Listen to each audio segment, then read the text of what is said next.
Hi, Mary Kay.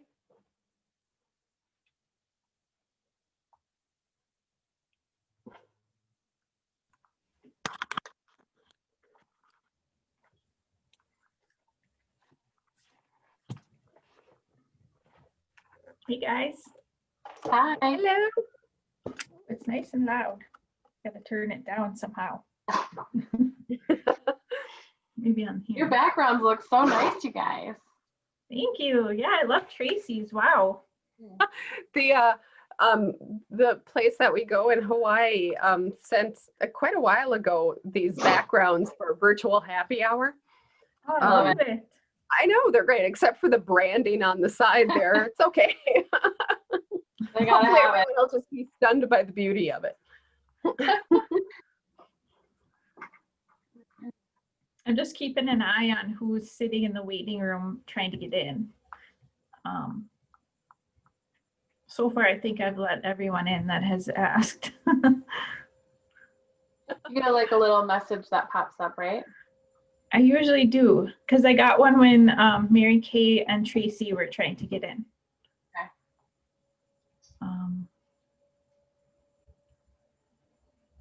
And that's it so far. Hmm. So I'm going to try and share screen. I have it all ready to rock.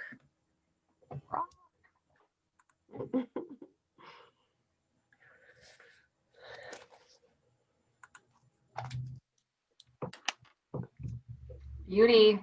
You can see that. Looks fabulous. Yep. Woo! I'm going to quick switch to the other screen. Let me know if you can see it in a second here. Generational giving. Yep. There. Yep. Okay, perfect. I will go back Ah. to, I'm going to go back to the beginning. Perfect. There. And That we're was easy.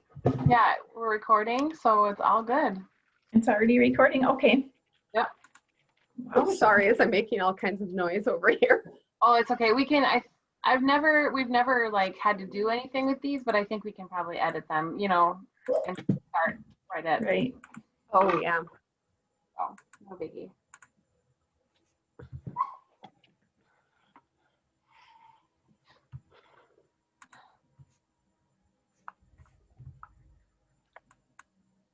So. That's a great picture of Jenny. Mm-hmm. Yeah.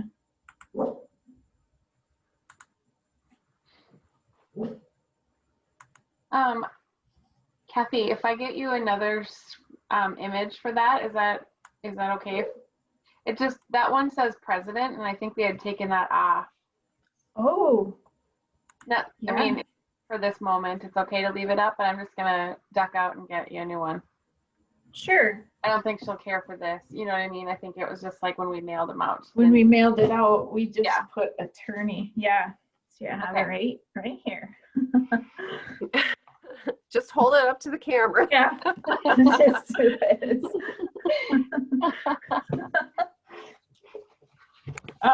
So let's see. The two files you sent me, Carrie, should I just open the other one instead?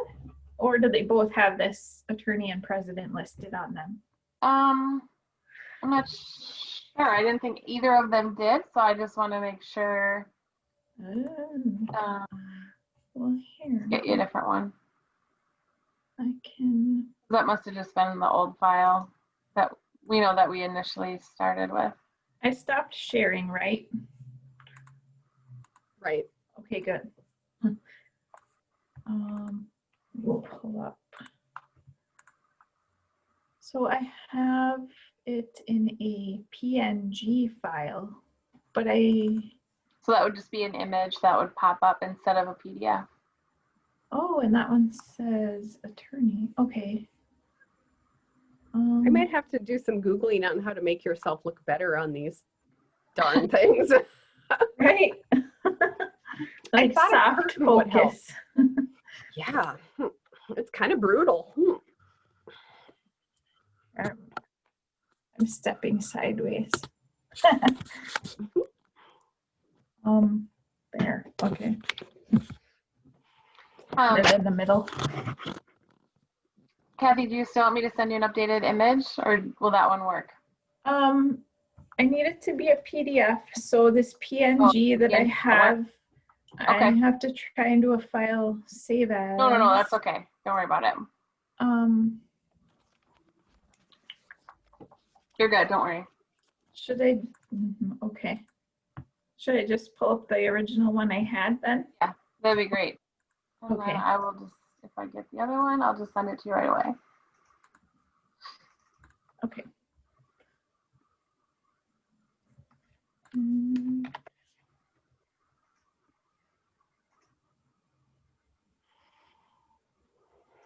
Go back to share screen. So I'm cheating and have my intro here taped to my monitor. That So, is so smart. so that I'm not looking down.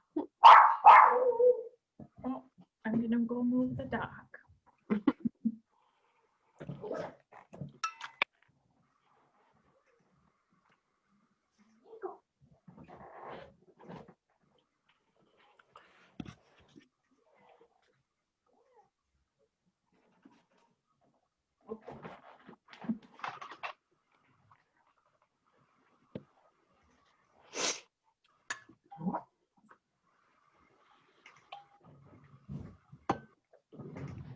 There we go.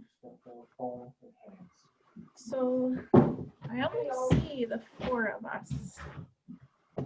Mary Kay, Carrie, Tracy, and I.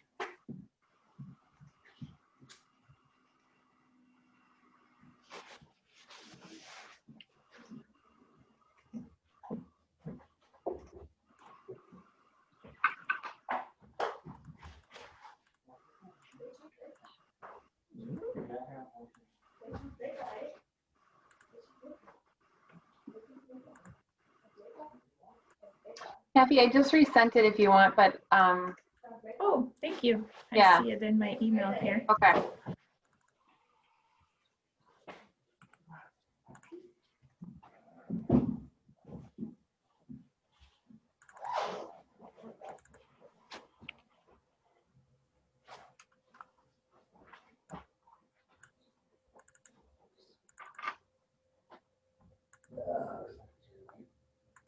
I'm so cold. Did you hear we might get 5 inches of snow this weekend? Oh, Yeah. I can't wait to drive home Yes. in that from the Twin Cities. Oh. Yuck. Did I tell you guys that I might be sleeping in a What? So I just might be sleeping in a shed. So it's my nephew's birthday, and they're all going to the shack, and I can't be in there with them because I was out of town. And so initially I was going to be in a tent, and then my dad's like, I'll clean out my shed and we could have you in there. So things might get weird.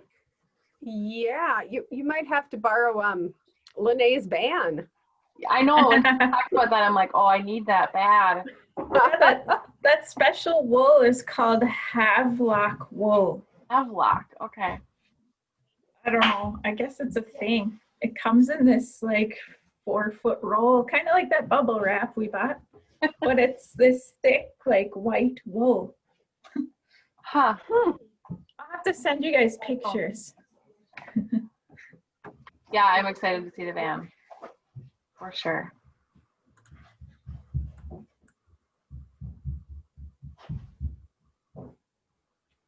Hi, Doreen. Joan? Oh, Doreen. Doreen joined us? Hmm? Yes, well, I don't want to put my camera on. What the heck? You drinking, Carrie? Coors? The Freud. Doreen, don't call me out. No. Doreen just spent 10 minutes trying to get me to understand something in the nicest possible way. It took a while for her to get me.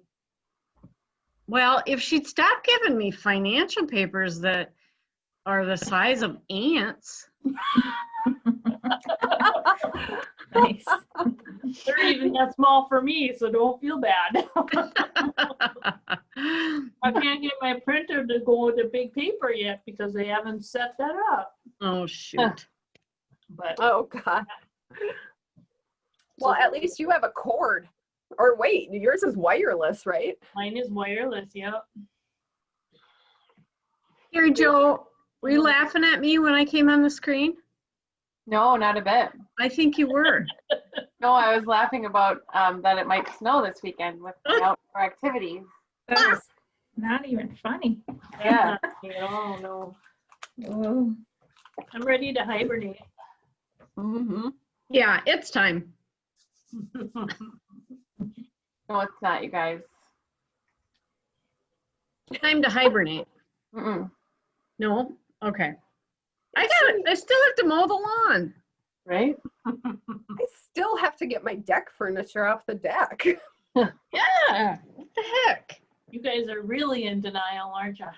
Oh, God, yes. Hi there. Hey. hey, Jenny. Hello. Hi, Jenny. How are you? How are you? Thank Doing you. good. All right. How do I look? Am I centered? You look Enough? great. Fabulous. All right. So are you guys going to record this? Yes. Yes. Okay. It works really well for like Thanksgiving-ish times and holiday times. Hmm. So if it turns out okay, it would be nice to put up for a little bit on the website. Yep. And if not, then you don't have to. Oh, it will. It'll be great. Yeah. Or you could do heavy editing or, something like that. Mhm. Okay.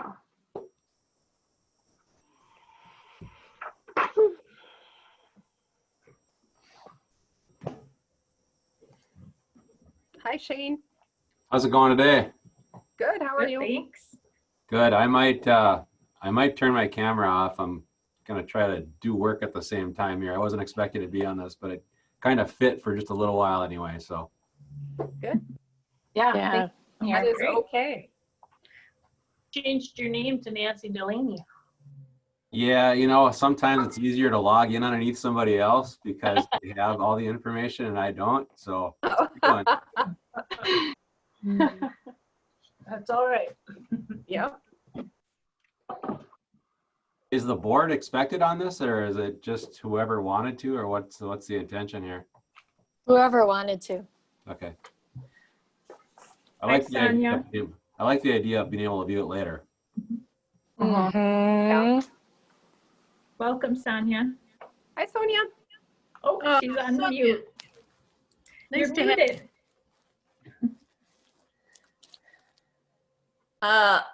Let's see, Kathy, Joe, Nancy, Tracy have beautiful backgrounds. Nancy especially. Yes. Are those real?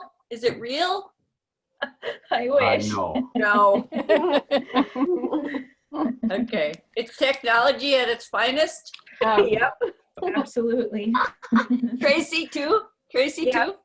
Mhm. Oh, yeah. Yeah, but if I move too far back, I'll disappear into the mountains. Oh, that's nice. That's good. It's a little distracting. I'm going to be dreaming of traveling, which is probably like, all of us are getting anxious to do something. little Yeah. ants in our pants, for sure. Yep. Definitely stir crazy. Yeah. Yeah. Wow. It's good. What do you think? We have 3:30, ready to start? Sure. You let me know when you want me to start, and I will start. Tracy's going to introduce you. I will introduce you, Jenny. So, Okay, fantastic. all right. Well, good afternoon, everyone. And thank you for joining as we discuss charitable giving and leaving your legacy. I am Tracy Marciniak, president of the Miller-Dwan Foundation. The Miller-Dwan Foundation is an independent medical foundation whose mission is to improve health care for people residing in northeastern Minnesota and northwestern Wisconsin. Our commitment to improving health care allows us to provide education to people throughout our region on specific healthcare topics and ways they can help transform healthcare through their charitable giving. A few housekeeping items before I introduce our speaker. Really just one housekeeping item. Everyone we will have muted, but we do welcome questions. So please use the raise your hand feature to ask a question and Kathy will unmute you, or feel free to use the chat function to ask a question. Now I would like to introduce Jennifer Carey, our speaker today. Jenny is an attorney and shareholder with Hanfriede and concentrates her legal practice in areas of real estate and estate planning. She has been recognized by her peers as a super lawyer each year since 2004 and has been listed as a best lawyer in America each year since 2013. Jenny's list of awards, as well as her professional associations and memberships, is lengthy and well-deserved. Jenny is licensed to practice law in Minnesota and Wisconsin and is an active member of both communities. Jenny is currently the chair of the Miller-Dwan Foundation Board of Directors. Please join me in welcoming Jenny Carey. Go ahead, Jenny. All right, thanks Tracy for that nice introduction. I do want to spend some time this afternoon talking about generational giving and what that means with respect to our charitable giving and leaving a legacy, or even better yet, teaching our children and grandchildren about leaving a legacy. And so I'm hopeful that we will be able to put this webinar up on the website and have it shared for other donors and friends of the foundation. I know that Tracy said that we will take questions throughout the presentation, which is just fine, but I want to let you know that I am set up on an iPad, so I cannot see the questions when they come. They may flash across my screen. So I'm going to ask the folks at Miller-Dwan to make sure that if those questions are waiting for me, that they queue up the questions for me, interrupt me for a bit and ask me so that we can direct attention to them. So I just wanted to make you aware of that at the beginning. But as we get started today, as I said, I want to thank all of you for being contributors and donors to the Miller-Dwan Foundation, because really it's through support like yours with respect to our special projects and donations for our region's healthcare. This is what makes Miller-Dwan Foundation what it is. And so all of us listening to this have that in common. And you know, one of the things that's important to us is to make sure that this is available for generations to come. And for that reason, I want to talk about generational gift giving. And it's kind of fun to take a look at what analysts talk about in terms of intergenerational wealth transfer, because they predict that baby boomers alone are going to transfer more than $3 trillion over the next 20 years. And that amount of wealth transfer seems certain, but what's not certain is what the younger generations are going to do with all that money. The foundation has anticipated this wealth transfer, and they've already gotten pretty serious about engaging young adults in gift giving. But one thing that's for sure is that we really need to start to understand each other's values, learn more about what we feel about gift giving. And if we can communicate that to our family members, we can invite our children and grandchildren into these discussions and help grow their desire to give back into the future. And I think that's really important for them to become the stewards that they will be of our region's healthcare. So one of the things that we can do is be very involved in engaging in conversations about values, wealth, philanthropy, our legacy. And some of those questions bring about questions about the generations. It highlights differences among the generations. And, you know, we tend to think about them often, the generations that is, in terms of labels, labeling descriptions of historical trends or social traits of each of these generations. And so even though we assume that we know that about our family members and maybe about our community, we don't always know what those generational personalities are. So to start with, if you're born between 1929 and 1945, you're a member of the greatest generation, or you're a traditional. So you were formed by World War I and the Depression and the Holocaust. And so your values were formed in an era where loyalty and patriotism, faith and government, that was rewarded. For traditionals, giving was a norm, whether it was to your country, your family, or your religious community, or even to your fellow American. And according to research, those values reflect your charitable giving today. Now, baby boomers, those are the folks born between 1946 and 1964.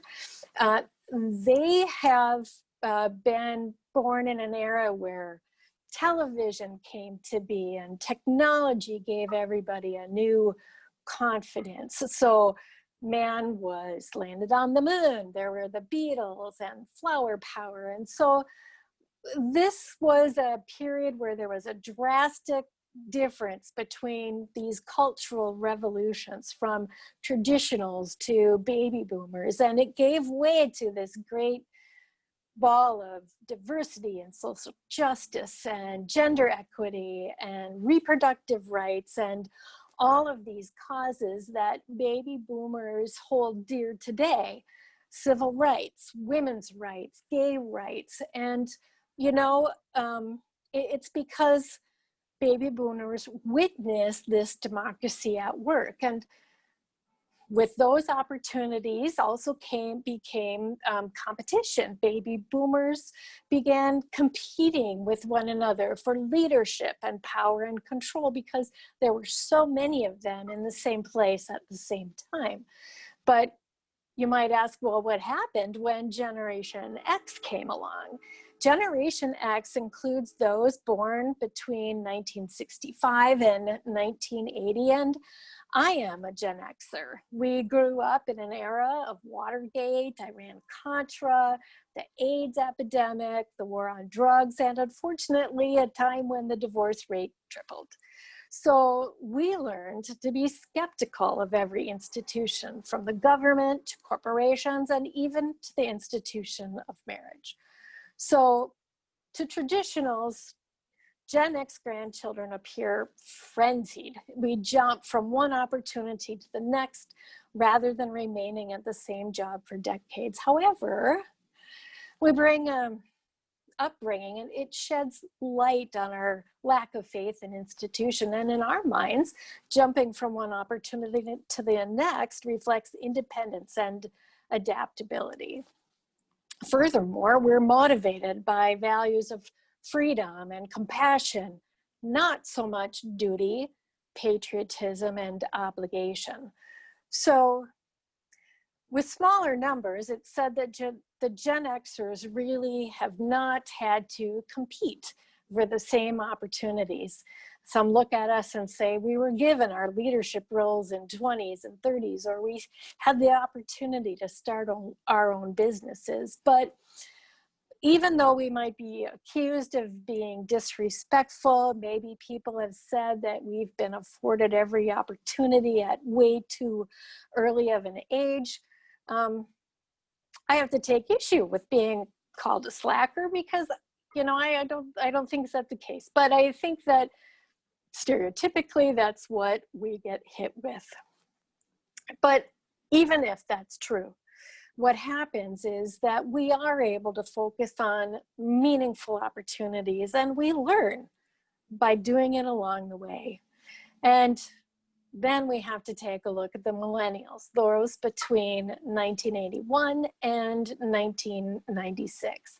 They, of course, have been born in an age with exponential advances in technology, and their resourcefulness have enabled them.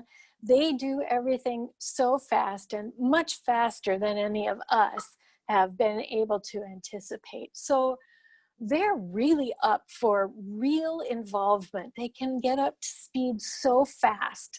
On the contrary, or by comparison, they're dubious of fake opportunities. When they commit, they want to commit full force. And one thing I love about millennials is they're so tolerant of race and backgrounds and sexual orientation. They live in a profoundly diverse generation, something like never before. So, you know, they've experienced 9/11, Oklahoma City, all of these mass shootings. And while some of them might be skeptical, they also have a wide-eyed awareness that makes the millennials a generation of a welcoming voice of reasoning that can bridge the gap between generations. And then, of course, there's Gen X. 1 in 10 of Gen X are going to be eligible voters this year. They're the ones born after 1996. And, you know, they're really financially focused. And I think it's because many of them saw their parents lose a lot of money in the financial crisis and recession of 2008. So, you know, they're of an age where they know that money can be made from good ideas. And don't we want to harness that? So we can take advantage of their all-consuming technology. We've had to become accustomed to Zoom, but these guys, they were adept at FaceTime and Skype long before COVID-19 ever hit. So they can be really competitive in almost every area of their life. Now, of course, they know what they want and they want it now. So patience is not a common virtue among Gen Zers. So as I've been talking, the screen has been showing several of the different gift-giving priorities for these different generations. So I want to go back for a second to the screen that talks about the traditionals, those who have the commitment to giving social services and giving to religion. And this group, if you look at their top giving priorities, it's going to be common across all generations, but they do give to worship more than any other. They give to local social services more than any other. And they're also big givers for emergency relief causes. And for us, we give a big cheer for their commitment to healthcare charities. So if you look at the total percentage of gift giving, traditionalists are going to represent 20% of all gift givers. And when we look at healthcare charities, with respect to those folks who give to healthcare causes, they represent 18% of that group. So if we go on to the next slide, which is the slide that's going to show the giving priorities for the baby boomers. Now, of course, because the baby boomers are a larger size or a larger population of people, when you look at total gift giving, they're at 41%. But when you look at total gift giving for healthcare, they're at 39%. And they have similar, but not quite the same in order of priority, gift giving causes, local social services, places of worship, healthcare charities is also right up there, and so is emergency relief. So again, if you look at across the generation, you're going to see some similarities, but now I'd like to take a look at the Gen Xers. So the next slide, please. They represent 23% of total givers. And of those giving to healthcare charities, they represent 22%. And when you look at their gift giving priorities, you start to see just a little bit of a shift. They're still healthcare charities. Look at that, it's right at the top. Social services, and here for the first time we see a priority for animal-related causes, and you're going to continue to see that in future generations, as well as we see children's causes rise in the top 4 of priorities for the first time. And this is really significant because when you start to think about what's going to happen to these trillions of dollars that are going to transfer over generations, they're going to inherit this generation of people, those born between 1965 and 1980, $40 trillion. And that's a lot of money. So if we go to the next slide, we're going to take a look at the priorities for millennials. Millennials at this point in time represent a total of 14% of all gift givers and a slightly higher percentage of all those giving to healthcare at 16%.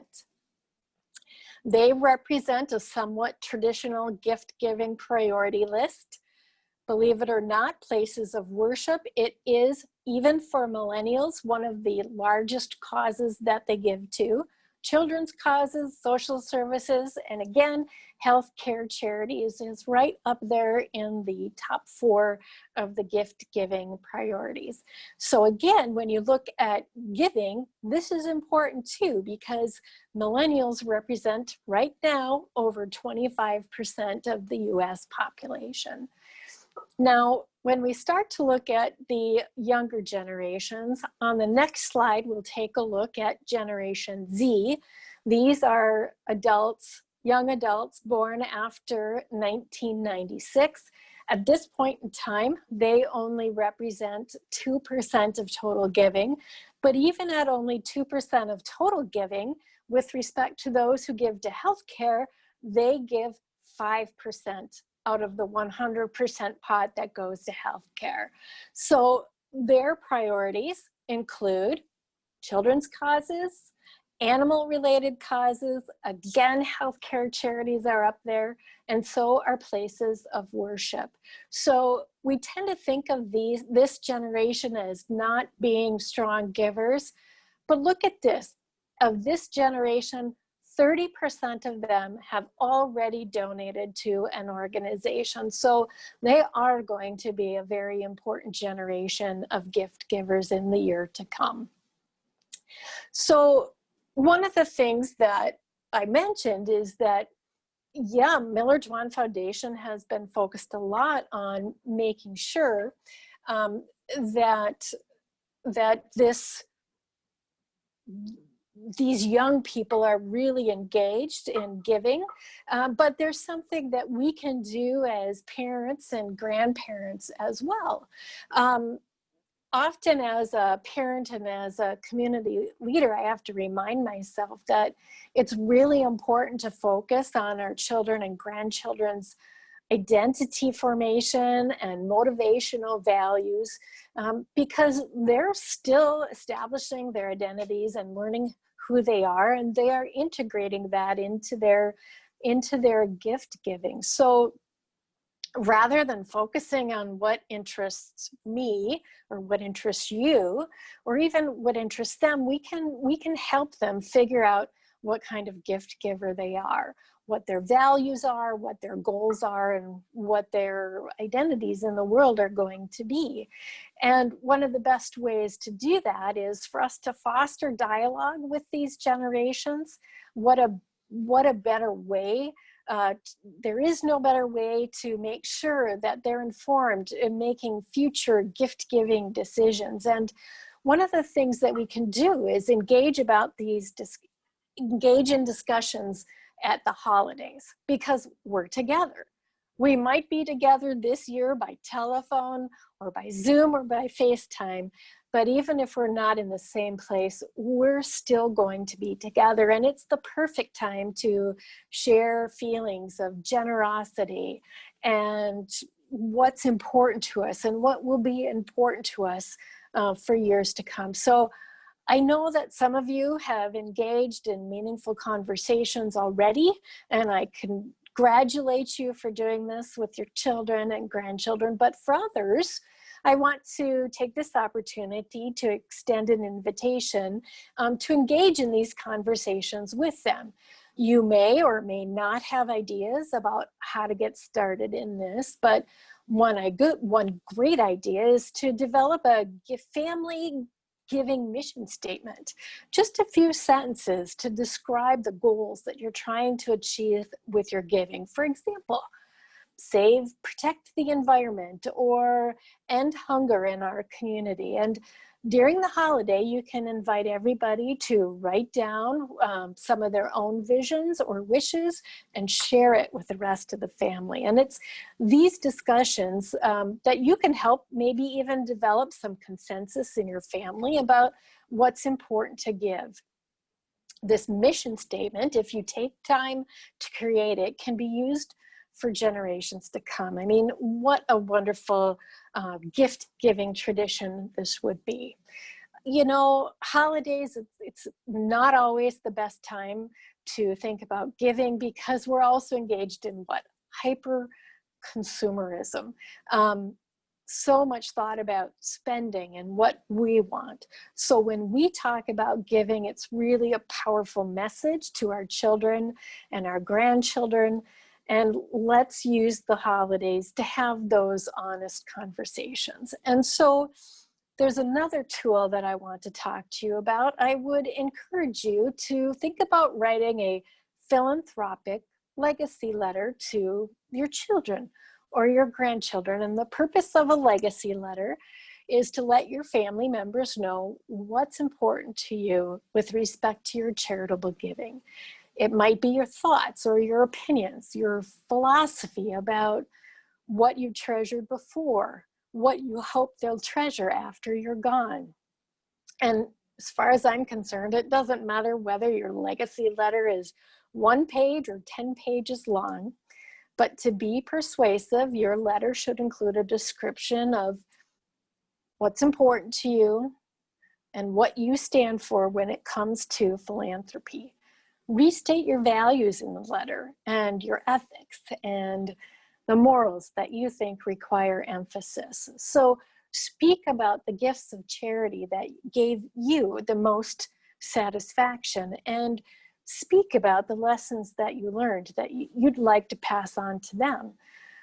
These really can become some of the most cherished memories and events, and they can really make an impact on charitable giving. These messages can be really powerful. And I created a letter like this when my son was 16. He was about to start thinking about colleges and asking for scholarships. And so I wanted to make sure that he knew the value of that time of giving for scholarships. And I want to share with you, after my letter to him, I decided that I needed to think about giving a scholarship to Rotary in Wisconsin Rapids, Wisconsin, where I grew up. And one of the reasons why I shared this particular story is because it has to do with paying it forward. And I think that paying it forward is just as appropriate for Solvay Hospice House or Amber Wing.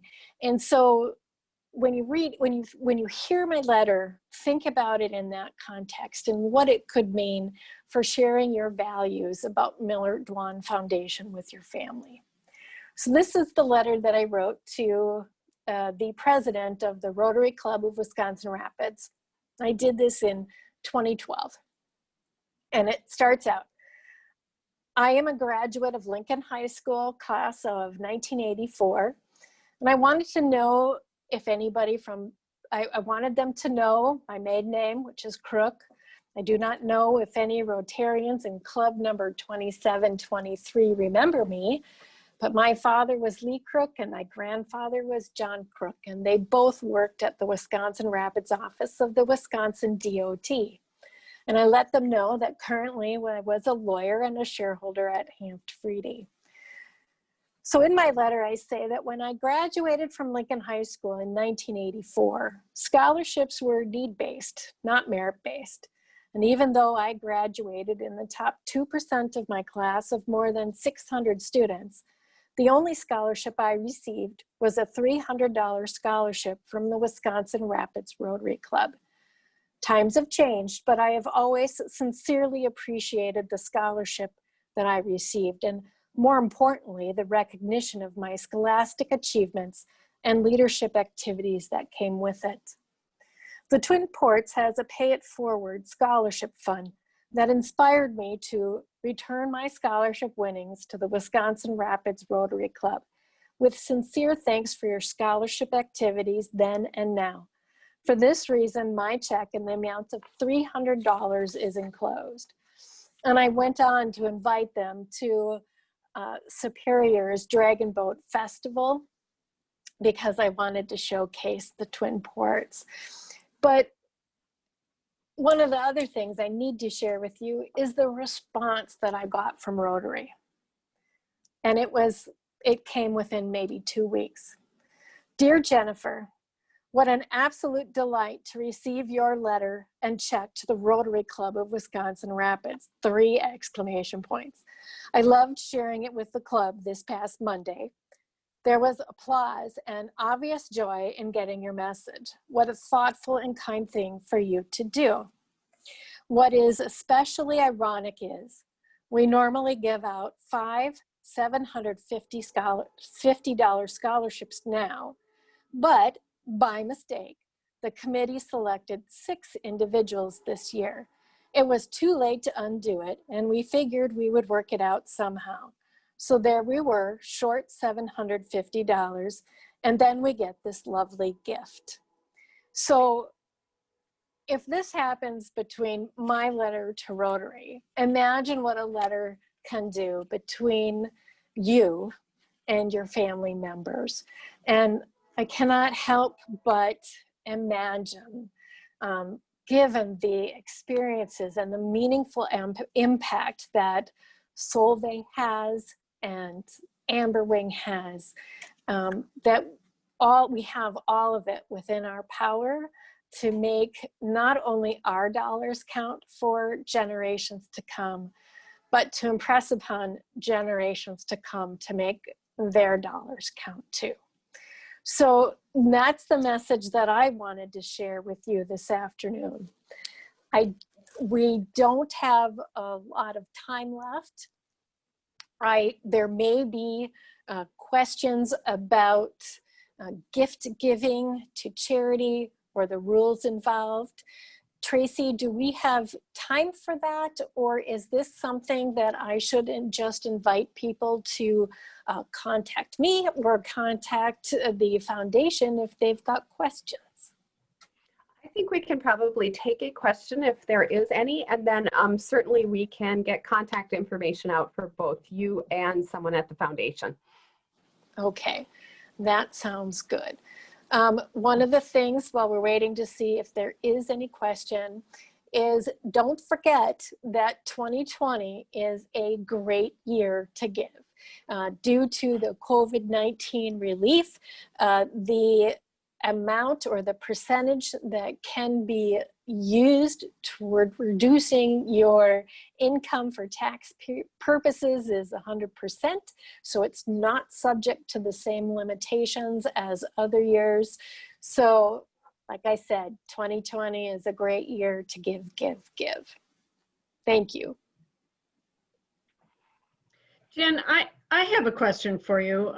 This is Joan, and you know, you talk about the philanthropic letter. Is there a similarly tangible something that perhaps a Gen Zer could do? I know that sometimes they have that burning desire to make a difference and not a whole lot of resources. So what might you suggest in that regard? Well, you know, there's two different ways of looking at that, because in one aspect, the question is, if they don't have grandparents and parents leaning on them, what would they tend to do? And they're going to want to have a direct experience or involvement in their gift giving. So if they join a 5K run because it's for a good cause, if you want to compare it to a legacy letter, well, when they post their involvement in this activity for charity, along with whatever they're posting in social media, they can do a splash that shows to their friends what was important about why they wanted to give for that particular cause. So that might be a social media twist on the legacy letter that would work for younger generations. Thank you. Sure. If there are no other questions, I just want to thank you, Jennifer, for taking your time to do this. This is great information, and I hope that we can invite you back for further information sometime. Absolutely. I'm looking forward to it already. Great. Thank you so much. Thanks. Thank you, Jennifer. Thank you. Goodbye, everyone. Take care. Bye. Bye.